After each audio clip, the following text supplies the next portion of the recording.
फा नाम के ऊपर से इंजाम हटाने के लिए एक मीटिंग रखता है और सभी लोगों को बताता है नाम को ये जॉब ना उसकी काबिलियत की वजह से मिली है। जब वो सारे कलीग नाम की प्रोफाइल देखते हैं तो उन्हें सच में यकीन आ जाता है कि नाम तो बहुत ही ज्यादा टैलेंटेड है। दूसरी तरफ पी को भी इस गॉसिप के बारे में पता लग जाता है। वो गुस्से में फा के ऑफिस में आकर उसे बोलने लग जाता है, ये तो तुम्हारी जिम्मेदारी है ना कि तुम अपने एम्प्लॉयज का अच्छे से ख्याल रखो। तुम्हारे होते हुए भी तुम्हारे एम्प्लॉयज को इस तरीके से बदनाम किया जा रहा है, इसमें ना तुम्हारी ही गलती ही है। मैंने तुम्हें कहा था कि मेरी बहन से दूर रहो, लेकिन तुमने तो मेरी बात ही नहीं सुनी। फा बोलता है, हाँ मैं मानता हूँ मेरी गलती है, पर मैं इसे ठीक करने की कोशिश कर रहा हूँ। पी बोलता है, तुम्हें जितनी कोशिश करनी थी ना तुमने कर ली, लेकिन अब नाम यहाँ पर काम नहीं करेगी, इसलिए इसका रेजिग्नेशन लेटर ना एक्सेप्ट करने के लिए तैयार हो जाओ। लेकिन नाम पी को समझाने लग जाती है, इसमें ना फा की कोई गलती नहीं है, वो तो इस सिचुएशन को पूरी तरीके से संभालने की कोशिश कर रहा है कि मैं ना इस जॉब को नहीं छोड़ूंगी। इसके बाद पी उसे घर लेकर जाने लगता है और बोलता है, मैं नहीं चाहता कि तुम्हें कोई भी तकलीफ हो। नाम तो उसके गले रखकर रोने लग जाती है। पी उसे शांत करवाता है, इसमें ना तुम्हारी कोई गलती नहीं है, खुद को बुरा फील करवाने की ना कोई जरूरत नहीं है, ये दुनिया ही ऐसी है, लोग ना दूसरों को नीचा दिखाकर आगे बढ़ते हैं। दूसरी तरफ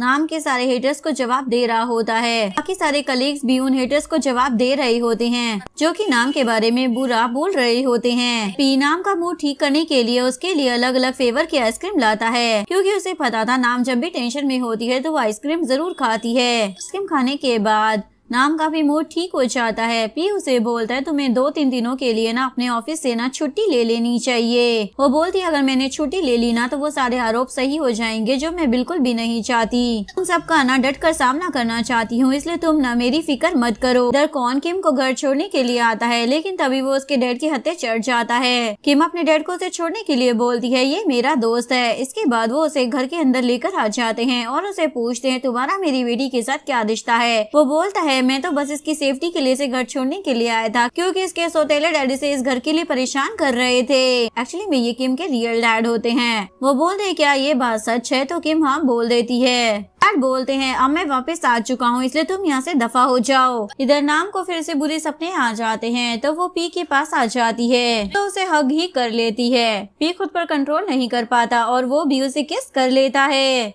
लेकिन अचानक से नाम पी को दूर धकेल देती है और उसे बोलती है, तुम मेरा इतना ज्यादा ख्याल रखते हो, मेरी इतनी ज्यादा परवाह करते हो, हमेशा मेरे साथ रहते हो, बस इसलिए ना क्योंकि तुम्हारे अंदर गिल्ट है कि तुम्हारे डैड ने मेरी फैमिली को मारा था। बस तुम अपने गिल्ट को कम करने के लिए मेरे साथ अच्छे से बिहेव कर रहे हो। वो बोलता है, ऐसी कोई बात नहीं है, मैं दिल से तुम्हारी परवाह करता हूँ। लेकिन नाम बोलती है, मैं ना तुम्हें बिल्कुल भी पसंद नहीं करती, मैं ना तुमसे नफरत करती हूँ, क्योंकि तुम्हारी फैमिली की वजह से मेरी पूरी फैमिली बर्बाद हो गई। और वो लोग इस बात को लेकर लड़ाई कर रहे होते हैं। तभी वहाँ पर पी के डैड आ जाते हैं अपने गुंडों को लेकर नाम को मारने के लिए। ये अपने डैड को रोकने की कोशिश करता है। वो बोलता है, मेरे रास्ते के इस अरोड़े को तो बचपन में ही मर जाना चाहिए था, लेकिन तुम्हारी वजह से ये जिंदा बच गई, लेकिन अब मैं इसे जिंदा नहीं छोड़ूंगा। के बाद फैंग पी के सामने ही नाम को मार देता है, जो देखकर वो पूरी तरीके से शॉक में चला जाता है। रियलिटी में वो नींद से जागता है, एक्चुअली में उसका ये सपना होता है, लेकिन वो इस बुरे सपने के बारे में सोचकर बहुत ज्यादा परेशान हो रहा होता है। अगर नाम को इस बारे में पता लग गया तो वो मुझसे सच में बहुत ही ज्यादा नफरत करने लगेगी। इधर किम के डैड आदिश के साथ ही काम करते थे। आदिश उसे नाम पर नजर रखकर सारे अपडेट्स देने के लिए बोलता है। इधर पी नाम को बोल रहा होता है, चाहे कुछ भी हो जाए, मैं ना तुम्हें उस कंपनी में काम नहीं करने दूंगा। मैं अपनी मनमानी ना बहुत ज्यादा कर लिया, मैं तुम्हें और नहीं करने दूंगा। नाम को भी पी की बात माननी पड़ती है। अगले दिन कौन नाम को मनाने के लिए उसे डिनर पर इनवाइट करता है। कौन उसे बोलता है, प्लीज मुझे ना माफ कर दो। वो बोलती है, ये सब कुछ ना तुम्हारी वजह से हुआ है। अगर तुमने पी को मेरे और फा के बारे में नहीं बताया होता ना तो पी इतने ज्यादा गुस्से में नहीं होता और ना ही मुझे उस कंपनी में जॉब करने से मना करता। बोलता है, लेकिन मैंने जानबूझकर नहीं किया। वैसे अब तुम क्या करने वाली हो? बोलती है, मैंने ना अभी तक कुछ भी नहीं सोचा। वो बोलता है, क्यों ना तुम किसी और कंपनी में अप्लाई करो।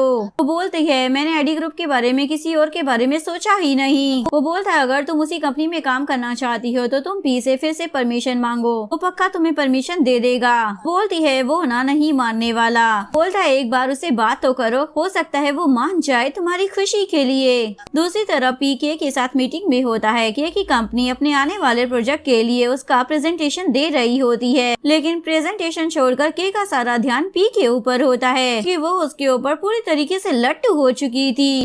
पी बहुत ही ज्यादा हैंडसम, रिच और अच्छे दिल का था। ऊपर से वो उसकी बेटी से बहुत ही ज्यादा प्यार भी करता था, इसलिए वो किसी भी कीमत पर उसे अपना बनाना चाहती थी। पी का तो उसमें जरा भी इंटरेस्ट नहीं होता, वो बस बिजनेस पर्पस के लिए उसके साथ काम कर रहा था। इधर नाम को मोन का कॉल आ जाता है। मुझसे बोलती है, मुझे ना तुमसे आखिरी बार मिलना है, तो क्या तुम मुझसे मिलने के लिए आ सकती हो? उसके बाद वो उससे मिलने के लिए उसके घर जाती है। कौन उसे बोलता है, क्या सच में तुम अपने अंकल और अपनी कजन से मिलना चाहती हो? तुम्हें पता है ना, उनसे मिलकर तुम्हें बिल्कुल भी अच्छा नहीं लगता। नाम बोलती है, मुझे मालूम है, लेकिन मैं इन सब से ना तंग आ चुकी हूँ। मैं ना एक बार ये सारा किस्सा खत्म कर देना चाहती हूँ। मुझे पता है वो लोग ना मुझसे जायदाद की बात करने वाले हैं, इसलिए ज्यादा टेंशन मत लो। कौन बोलता है, मैं जानता हूँ, लेकिन मुझे भी ना कुछ ठीक नहीं लग रहा है। नाम बोलती है, तुम टेंशन मत लो, मैं ना बहुत ही जल्दी वापस आ जाऊंगी, तुम बस मेरा बाहर इंतजार करो। और मोन से पूछती है, क्या बात है, तुमने मुझे इस घर में क्यों बुलाया?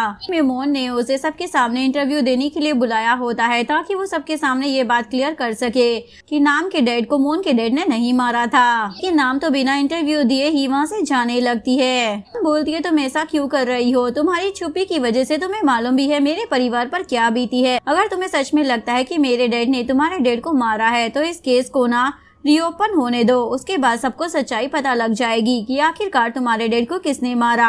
अगर मेरे डैड ने सच में तुम्हारे डैड को मारा होता तो मेरे डैड कभी भी इस केस को रीओपन नहीं करवाते, क्योंकि मेरे डैड को पता है उन्होंने कोई भी गलत काम नहीं किया। मानती हूँ कि उन दोनों भाइयों में जायदाद को लेकर प्रॉब्लम थी, लेकिन वो इतने ज्यादा नहीं गिर सकते कि वो अपने भाई को ही जान से मार डाले। उसके अंकल रुथ भी उसे समझाने लग जाते हैं, मैं सच में चाहता हूँ कि मेरे भाई के असली गुनाहगारों को ना सजा मिले। और मैं तुमसे गारंटी के साथ कह सकता हूँ कि मैंने अपने भाई के साथ ना कुछ भी नहीं किया है, इसलिए हमारी हेल्प करो असली गुनहगार को सबके सामने लाने के लिए। सुनकर नाम तो पूरी तरीके से हैरान ही हो जाती है, उसे तो समझ भी नहीं आता कि आखिरकार वो करे क्या। दूसरी तरफ कौन को नाम की बहुत ज्यादा फिक्र हो रही होती है, क्योंकि अभी तक नाम बाहर नहीं आई होती। कौन की नजर उन सारे मीडिया वालों पर पड़ती है, तो कौन को पता चल जाता है कि यहाँ पर कुछ न कुछ घोटाला जरूर हो रहा है। इसके बाद वो सीधा पी को कॉल कर देता है और यहाँ की सारी सिचुएशन के बारे में बता देता है। पी बोलता है, जब तक मैं वहाँ पर पहुँचता नहीं तब तक तुम ना नाम के साथ ही रहना। नाम को कुछ भी हुआ ना तो तुम सोच लेना कि मैं तुम्हारी क्या हालत करूँगा। इसके बाद कौन भी घर के अंदर आ जाता है और उसे भी सारी बातों के बारे में पता लग जाता है। वो नाम को बोलता है, तुम्हें ये सब करने की ना कोई जरूरत नहीं है, लेकिन नाम वहाँ से जाने से मना कर देती है। मैं भी अपने पेरेंट्स के असली कातिल तक पहुँचना चाहती हूँ, मैं ये इंटरव्यू ना जरूर दूंगी। बाद वो इंटरव्यू में सभी के सामने बोलने लग जाती है, मैं अपने पेरेंट्स के ना असली गुनाहगार को पकड़ना चाहती हूँ। पी भी वहाँ पर आ जाता है और वो नाम से पूछने लग जाता है, तुम ठीक तो हो ना? नाम बोलती है, मेरी फिक्र मत करो, मैं एकदम ठीक हूँ। पी तो रुथ अंकल और उसकी बेटी को डांटने लग जाता है, तुम दोनों की हिम्मत भी कैसे हो गई इसे यहाँ पर ऐसे बुलाने की। बोलती है, हमने ना तुम्हारे नाम के साथ कुछ भी नहीं किया है, हम बस सबके सामने सच्चाई लाना चाहते हैं। मेरे डैड ने ना नाम के डैड को नहीं मारा, इसलिए हम लोग इस केस को रीओपन करवाना चाहते हैं। मेरे डैड की तो पूरी लाइफ ही बर्बाद हो गई उस हादसे की वजह से। मेरी मॉम ने तो इन्हें डिवोर्स ही दे दिया था। अब मैं छोटी थी इसलिए मैं अपने डैड के लिए कुछ भी नहीं कर पाई, लेकिन अब मैं बड़ी हो गई हूँ और मैं अपने डैड को इंसाफ दिलाकर रहूंगी और पूरी दुनिया को बताऊंगी कि मेरे डैड खूनी नहीं है। पी बोलता, तुम लोगों को जो करना है करो, लेकिन तुम लोग ना अपने झमेले में ना नाम को मत घसीटो। बोलकर वो नाम को वहाँ से लेकर चला जाता है। नाम बोलती है, मुझे माफ कर दो, मैं तुमसे बिना पूछे यहाँ पर आ गई और मैंने इंटरव्यू भी दे दिया। बोलता है, कोई बात नहीं, लेकिन तुम भूल गई, तुमने मुझसे वादा किया था कि तुम कभी भी पास की बातों पर ध्यान नहीं दोगी। बोलती है, मैं भी अपने डैड के असली कातिल के बारे में पता लगाना चाहती हूँ कि आखिर मेरे पेरेंट्स को किसने मारा। बोलता है, लेकिन इन सब चक्कर में ना मैं तुम्हारी जान खतरे में नहीं डाल सकता, इसलिए मैं तुम्हें ना इन सब चीजों से दूर रहने के लिए बोल रहा हूँ। उसके बाद वो न्यूज हर जगह वायरल हो जाती है, जिसके बाद नाम के डैड का केस रीओपन हो जाता है। फैंग तो इस न्यूज को देखने के बाद सदमे में ही चला जाता है। ये केस फिर से रीओपन हो गया तो पुलिस उन सारे सबूतों को ढूंढने की कोशिश करेगी जो मैंने मिटा दिए थे। दूसरी तरफ के अपने नए रिसोर्ट के प्रोजेक्ट के लिए फा की कंपनी को चूज करती है। प्रोजेक्ट का आर्किटेक्ट ना तुम नाम को ही चुनना, क्योंकि मुझे ना उसका काम बहुत ही ज्यादा पसंद है। बोलता लेकिन शायद वो तुम्हारा काम नहीं कर पाएगी, क्योंकि उसका भाई उसे इस कंपनी में काम ही नहीं करने दे रहा है। के बोलती अगर ऐसी बात है ना तो मैं खुद पी से इस बारे में बात करूंगी, शायद वो मेरी बात मानकर नाम को यहाँ पर काम करने दे। सुनकर फा तो बहुत ही ज्यादा खुश हो जाता है। इसके बाद वो नाम से मिलकर उसे बोलता है अगर तुम कंपनी में वापस आ जाओगी ना तो तुम्हें नया प्रोजेक्ट मिल सकता है और इससे तुम अपने करियर की एक नई शुरुआत कर सकती हो। डिसाइड तुम्हें करना है कि तुम इस मौके का फायदा उठाना चाहती हो या फिर इसे गंवाना चाहती हो। वो ज्यादा खुश हो जाती है और उसे बोलती है मैं ना पी से इस बारे में बात करूंगी, इस मौके को ना अपने हाथ से जाने नहीं दूंगी। इसके बाद फेंग नाम को कॉल कर उसे इन सारे इंटरव्यू से दूर रहने के लिए बोलता है। वो बोलती है मैं अपने पेरेंट्स की मौत की सच्चाई जानना चाहती हूँ, इसीलिए मैंने इस केस को रीओपन करवाया है। आप ना मेरी फिक्र मत कीजिए अंकल, मुझे ना कुछ नहीं होगा, मैं ये सब कुछ हैंडल कर लूंगी। इसके बाद नाम पी से अपनी जॉब के बारे में बात करती है। मैं ना अपनी जॉब पर वापस जाना चाहती हूँ। तभी पी को उसके डैड का मैसेज आ जाता है। पर नजर रखो और उसे उन सारे इंटरव्यू से दूर रखो अगर उसकी भलाई चाहते हो। मैसेज पढ़ने के बाद पी तो बहुत ही ज्यादा परेशान हो जाता है और काम का बहाना बनाकर वहाँ से चला जाता है। उसके बाद नाम उससे अपनी जॉब के बारे में बात ही नहीं कर पाती। इधर लिन अपने पति फेंग को बोल रही होती है तुम इस बात से परेशान हो ना कहीं तुम्हारा काला चिट्ठा सबके सामने ना आ जाए और सबको ये ना पता चल जाए कि उस एक्सीडेंट में तुम्हारा हाथ था। अगर तुम्हें इतना ही ज्यादा डर लग रहा है तो पुलिस के सामने जाकर अपने गुनाह कबूल क्यों नहीं कर लेते हो, क्योंकि चाहे तुम सच्चाई को जितना मर्जी छुपाने की कोशिश कर लो एक दिन वो बाहर आई जाएगी। बोलता है तुम चाहती क्या हो कि मैं जेल चला जाऊं? वो बोलता है मुझे मेरी गुनाहों की याद मत दिलाओ, तुम भी कोई दूध की धुली हुई नहीं हो। ये बोलकर वो वहाँ से चला जाता है। इधर कौन किम के साथ डिनर करने के लिए जा रहा होता है, लेकिन तभी वहाँ पर किम के डैड आ जाते हैं और उन दोनों को साथ में देखकर उन्हें बिल्कुल भी अच्छा नहीं लगता। उसके डैड को भी अपने साथ डिनर पर चलने के लिए बोलता है, लेकिन डैड तो उसके साथ जाने से मना कर देते हैं। उल्टा वो कौन को धमकी देते हैं मेरी बेटी से ना दूर रहो। किम पूछता है आखिरकार आप मुझसे इतना ज्यादा चिढ़ते क्यों हो, मैं इसका बस एक दोस्त ही तो हूँ। किम के डैड तो उसे धमकी देने लग जाते हैं अगर तुम मेरी बेटी के आसपास में मंडराए ना तो मैं तुम्हारे हाथ पैर तोड़कर तुम्हारे हाथ में दे दूंगा। ये बोलकर डैड तो वहाँ से चले जाते हैं। किम उसे बोलती है तुम्हें पता है ना मेरे डैड तुम्हें पसंद नहीं करते हैं। वो बोलता लेकिन मैं तुम्हारे डैड के डर से तुमसे दोस्ती थोड़ी तोड़ सकता हूँ। दूसरी तरफ नाम पी को मनाने के लिए उसके ऑफिस ही चली जाती है ताकि वहाँ जाकर वो उससे बात कर सके, लेकिन वहाँ पर जब वो पी और के को एक साथ देखती है तो उसे बिल्कुल भी अच्छा नहीं लगता। लेकिन तभी बोरिन ये नोटिस कर लेता है और वो नाम को बताता है इन दोनों के बीच में ना ऐसा वैसा कोई रिश्ता नहीं है, ये दोनों बिजनेस की वजह से ही एक दूसरे के साथ है। नाम बोलते तुम्हें मुझे इस तरह समझाने की कोई जरूरत नहीं है, एक दिन पी की भी गर्लफ्रेंड होगी और उसका भी एक परिवार होगा और मैं हमेशा अपनी छोटी मोटी प्रॉब्लम को लेकर पी और उसके परिवार के बीच में नहीं आ सकती, इसलिए अब मुझे ना खुद पर डिपेंड होना सीखना होगा। नाम और बोरिन ये सारी बातें कर ही रहे होते हैं तभी उधर पी भी आ जाता है और वो नाम को ऑफिस में देखकर बहुत ज्यादा खुश हो जाता है। पी नाम से पूछता है तुम यहाँ पर क्या कर रही हो, क्या कोई काम है? वो बोलती है मैं ना एडी ग्रुप में काम करना चाहती हूँ क्योंकि मुझे एक नया प्रोजेक्ट मिला है। पी भी उसे काम करने के लिए परमिशन दे देता है। ये सुनकर पी नाम तो बहुत ही ज्यादा खुश हो जाती है, लेकिन तभी उसे पता लगता है कि पी ने उसे एडी ग्रुप में काम करने की परमिशन इसलिए दी है क्योंकि के चाहती है कि वो इस प्रोजेक्ट में काम करे। ये सुनकर उसे तो बहुत ही ज्यादा बुरा लगता है और वो पी को बोलती है आपने के की वजह से मुझे कंपनी में वापस जाने की परमिशन दी, ना कि मेरी वजह से। ये बोलकर वो गुस्सा होकर वहाँ से जाने लगती है। पी बोलता है पहले मेरी पूरी बात तो सुन लो, मैंने बस तुम्हारी वजह से तुम्हें उस कंपनी में जाने को कहा क्योंकि मैं तुम्हारे रास्ते का रोड़ा नहीं बनना चाहता, मैं तुम्हें कामयाब होते हुए देखना चाहता हूँ, इसलिए बेकार की बातें ना सोचना बंद करो। ये सुनकर नाम तो बहुत ही ज्यादा खुश हो जाती है। ये भी उन दोनों की सारी बातें सुन रही होती है। उसके बाद नाम को वापस कंपनी में देखकर फातो बहुत ही ज्यादा खुश हो जाता है। इधर मिंट नाम और पी की पोस्ट देख लेती है और पी को देखकर तो वो पूरी तरीके से लट्टू हो जाती है और नाम को बोलती है अगर फ्यूचर में तुम अपने भाई के लिए दुल्हन ढूंढोगी ना तो मेरे बारे में जरूर सोचना क्योंकि मुझे तुम्हारा भाई ना बहुत ही ज्यादा पसंद है। वैसे जिस प्रोजेक्ट में काम करने के लिए तुम्हें चुना गया है ना उस प्रोजेक्ट में तुम्हारा भाई भी काम कर रहा है, नहीं तुम्हें तुम्हारे भाई की वजह से तो ये प्रोजेक्ट नहीं मिला। बोलता है ऐसा कोई बात नहीं है, के खुद चाहती थी कि नाम इस प्रोजेक्ट पर काम करे क्योंकि वो बहुत ही ज्यादा टैलेंटेड है। ये सुनकर बाकी सभी की तो बोलती बंद हो जाती है, लेकिन नाम अभी भी सोच में पड़ी होती है क्योंकि उसे पी और के की नजदीकियां बिल्कुल भी पसंद नहीं थी। इसके बाद नाम अपना स्ट्रेस दूर करने के लिए स्विमिंग कर रही होती है। तभी वहाँ पर पी आ जाता है। बोलता मुझे भी बुला लेती, मैं भी तुम्हें कंपनी दे देता।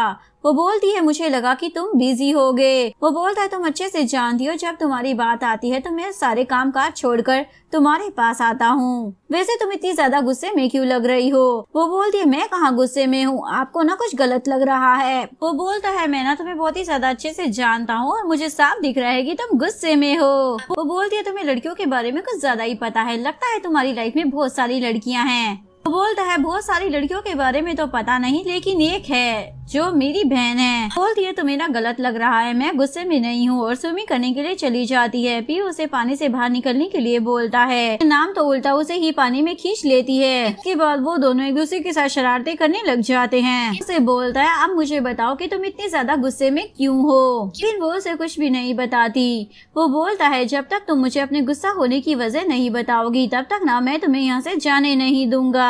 बोलती है मैं गुस्सा नहीं हूँ, बस खुद पर ना फ्रस्ट्रेट हूँ। इसकी वजह पूछता है। वो बोलती है जब तुम्हारी लाइफ में कोई लड़की आ जाएगी तो तुम उसके साथ एक नई शुरुआत करोगे तो तुम मुझे भूल ही जाओगे ना। उसके बाद वो पूछता है तुम्हारे दिमाग में ये सारी बातें आती कहाँ से है? फ्यूचर में मेरी लाइफ में कोई लड़की आई भी ना तो वो तुम्हारी जगह कभी भी नहीं ले पाएगी। बोलकर वो उसे किस करने ही वाला होता है, लेकिन तभी वो अपनी फीलिंग्स पर कंट्रोल कर लेता है। उसे हक कर बोलता है चाहे हम दोनों के बीच में कोई भी आ जाए लेकिन तुम्हारी इम्पोर्टेंस ना मेरे लिए कभी भी खत्म नहीं होगी कि तुम मेरी बहन हो। लेकिन नाम को ये बात सुनकर बिल्कुल भी अच्छा नहीं लगता कि वो अभी भी उसे अपनी बहन कह रहा है। इसके बाद नाम ठंड लगने का बहाना बनाकर वहाँ से चली जाती है। अगले दिन नाम अपने ऑफिस जा रही होती है और किम के डैड उस पर नजर रख रहे होते हैं आदिश के कहने पर कि वो उसकी पल पल की खबर आदिश को जाके दे सके। कुआ उसका पीछा कर रहा होता है। तभी वहाँ पर कौन आ जाता है। वो वहाँ पर किम के डैड को कंपनी में देखकर हैरान हो जाता है। कुआ तो वहाँ से चला जाता है। कौन को ये बात काफी ज्यादा अजीब लगती है कि कुआ भी इसी कंपनी में काम करता है।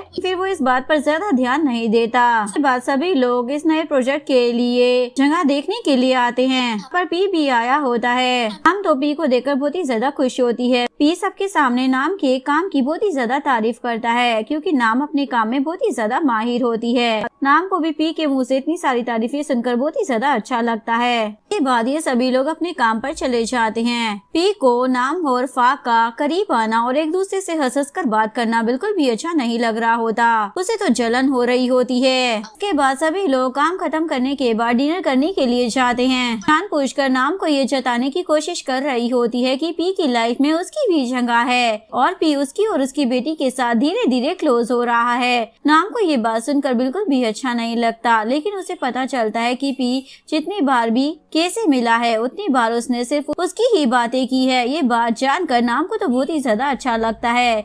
इधर फा भी नाम पर लाइन मारने का एक मौका नहीं छोड़ता और पी को फा को देखकर बहुत ही ज्यादा गुस्सा आ रहा होता है कि ये लड़का मेरी बहन का पीछा क्यों नहीं छोड़ रहा है, वो हमेशा मेरी बहन के आगे पीछे क्यों मंडराता रहता है। तभी के की बेटी के गले में स्ट्रॉबेरी फंस जाती है।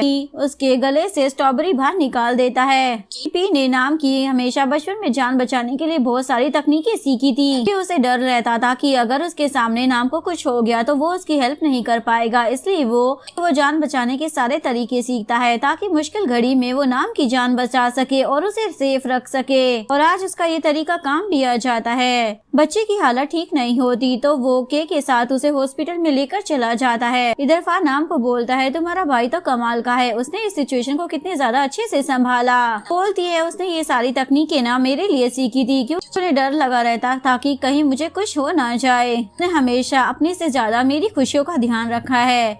अगर दुनिया में किसी को बेस्ट ब्रदर का अवार्ड मिलना चाहिए ना वो मेरा भाई ही होगा। उसके बाद पी बच्चे को लेकर हॉस्पिटल से आ जाता है और बीच पे उसके साथ खेल रहा होता है। जब नाम उन दोनों को साथ में खेलता हुआ देखती है तो उसे तो बिल्कुल भी अच्छा नहीं लगता। तभी यहाँ पर के भी आ जाती है और वो नाम को बोलती है मुझे ना तुम्हारा भाई बहुत ही ज्यादा पसंद है तो क्या मैं उसे डेट कर सकती हूँ। बोलती है ये ना पी की लाइफ है, वो अपनी लाइफ में किसे लाना चाहता है किसे नहीं ये तो उसका फैसला होगा। वो तुम्हारे साथ लाइफ में आगे बढ़ना चाहता है तो मुझे क्या प्रॉब्लम होगी भला। सुनकर के तो बहुत ही ज्यादा खुश हो जाती है जिसके बाद वो पी और अपनी बेटी के साथ खेलने के लिए बीच के पास आ जाती है। जब नाम उन तीनों को साथ में देखती है, नाम को वो तीनों एकदम परफेक्ट फैमिली की तरह लग रहे होते हैं। फा कर उसे समझाने लग जाता है, एक दिन तो तुम्हारी भाई की लाइफ में कोई ना कोई जरूर आएगा, उससे तुम्हारे भाई की शादी होगी, उसका परिवार होगा, उसके लिए सबसे ज्यादा इम्पोर्टेंट होगा, इसलिए तुम्हें ना इन सब चीजों की ना आदत डाल लेनी चाहिए। नाम को तो ये बात बिल्कुल भी हजम नहीं हो रही होती कि पी की लाइफ में उसकी जगह कोई और लेगा, कि वो पी को किसी के साथ भी बांटना नहीं चाहती थी। बाद उसे तो बहुत ज्यादा बुरे ख्वाब भी आ रहे होते हैं कि पी को उससे छीन रही है, और पी अपनी लाइफ में इतना ज्यादा गुम हो गया है कि उसे नाम की कोई परवाह भी नहीं है। वो उसे अकेला छोड़कर अपनी ही दुनिया में मगन हो गया है। ये बुरा ख्वाब देखकर वो तो पागलों की तरह चिल्लाने लग जाती है। तभी वहाँ पर नाम आ जाता है, वो उसे शांत करवाता है और बोलता है, तुमने फिर से कोई बुरा ख्वाब आया था क्या? नाम बोलती है, प्लीज मुझे छोड़कर मत जाना, अगर तुम मुझे छोड़कर चले गए तो मैं क्या करूँगी?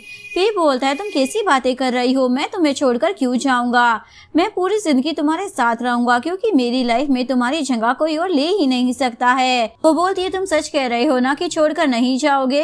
वो बोलता है, मेरी जीने की वजह ही तुम हो, तो भला मैं तुम्हें छोड़कर कहाँ जाऊंगा। उस दिन ऑफिस में फा नाम को डिनर पर इन्वाइट करता है। इसके बाद वो उसके साथ डिनर करने के लिए चली जाती है। यहाँ पर वो दोनों एक दूसरे के साथ मस्ती कर रहे होते हैं। तभी उसके अंकल रुथ का बंदा उसके पास एक सबूत पहुँचा देता है, ताकि नाम उस क्लू के थ्रू खुद ही सच्चाई का पता लगा सके कि उसके डैड की मौत के पीछे किसका हाथ है। नाम चांद को ये सब कुछ करते हुए देख लेती है, वो उसके पीछे भागती है। जैसे ही वो चांद को देखती है तो उससे तो फिर से दौरे आने लग जाते हैं। उसे याद आने लग जाता है, ये तो वही बंदा है जिसने उसके घर पर हमला किया था और उसके पेरेंट्स को मारा था। सब याद कर कर वो पैनिक होने लग जाती है। तभी फा नाम को शांत करता है, उससे पूछता है, तुम्हें क्या हुआ? फिर चांद को ये सब करते हुए देख लेता है और समझ जाता है चांद ने नाम के पास कोई सबूत छोड़ा है। जिसके बाद वो नाम को मारने के लिए जाता है, लेकिन तभी बीच में फा आ जाता है। इन दोनों की लड़ाई होने लग जाती है। कुआ का सामना नहीं कर पाता। तभी वहाँ पर पी भी आ जाता है। भी जैसे ही चांद को देखता है तो उसे देखकर उसे भी बहुत बड़ा सदमा लग जाता है। बाद वो नाम को समझाता है, कुछ भी नहीं हुआ है। नाम उसे बताती है, ये तो वही बंदा है जिसने हमारे घर पर हमला किया था। पी उसे बोलता है, वो बंदा नहीं है, तुम्हें ना गलतफहमी हुई है। बाद वो नाम को शांत कर पुलिस स्टेशन में जाता है उस बंदे के खिलाफ रिपोर्ट लिखवाने के लिए। फा को बोलता है, शुक्रिया मेरी बहन की जान बचाने के लिए, अगर तुम उसके साथ नहीं होते तो पता नहीं आज उसके साथ क्या हो जाता। पी से पूछता है, क्या तुम्हें पता है नाम पर किसने हमला किया था? पी बोलता है, हमें इस बारे में कुछ भी नहीं पता, और जिसने हमला किया था जरूर पुलिस उसे पकड़ लेगी, इसलिए तुम ना इस मामले से दूर रहो, क्योंकि ये हमारा फैमिली मैटर है। लेकिन नाम इस हादसे की वजह से बहुत ही ज्यादा डर गई होती है। उसे लग रहा होता है कि वो लोग फिर से आकर उन दोनों को मार देंगे। उसे समझाता है, जब तक मैं जिंदा हूं ना, मैं तुम्हें कुछ भी नहीं होने दूंगा, इसलिए तुम टेंशन मत लो। नाम बोलती है, मुझे खुद से ज्यादा ना तुम्हारी फिक्र हो रही है, तुम तो मुझे बचा लोगे, लेकिन अगर तुमको कुछ हो जाएगा तो मैं तो जीते जी मर जाऊंगी। नाम बोलता है, मुझे ना कुछ भी नहीं होगा और ना ही मैं तुम्हें कुछ होने दूंगा। अगर तुम्हें बचाते हुए मुझे कुछ हो भी गया ना तो मुझे इस बात का कोई गम नहीं होगा। तुम्हें पता है ना तुम मेरे लिए कितने ज्यादा इम्पोर्टेंट हो। आगे से ऐसी बातें ना अपनी जुबान पर कभी मत लाना। इसके बाद पी टेंशन में बैठा होता है। इधर पी को लग रहा होता है कि ये सारा कारनामा जरूर उसके डैड ने ही किया है। दूसरी तरफ नाम डिसाइड करती है चांद ने जो उसे क्लू दिया है वो इस बारे में पी को बता देगी। वो उसे इस बारे में बताने के लिए जा ही रही होती है, लेकिन तभी वो देखती है कि पी तो खुद ही टेंशन में है। वो इसे इस बारे में उसे कुछ भी नहीं बताती और उससे पूछती है, तुमने इतनी ज्यादा ड्रिंक क्यों की है, क्या हुआ है? लेकिन वो उसे कुछ भी नहीं बताता। वो बोलती है, तुम ना मेरे सब कुछ हो, मेरे भाई, मेरी फैमिली, मेरे डैड, मेरी मॉम। लेकिन जैसे ही वो भाई वाली बात सुनता है तो उसे बिल्कुल भी अच्छा नहीं लगता। वो बोलता है, अब मैं ना तुम्हारा भाई बनकर नहीं रहना चाहता। पर वो हादसा नहीं हुआ होता ना तो हम दोनों भाई बहन नहीं बने होते, हमारे बीच की फीलिंग्स भी कुछ और होती। नाम को लगता है कि अब वो उसे अपनी बहन नहीं मानता और उसे नफरत करने लगा है,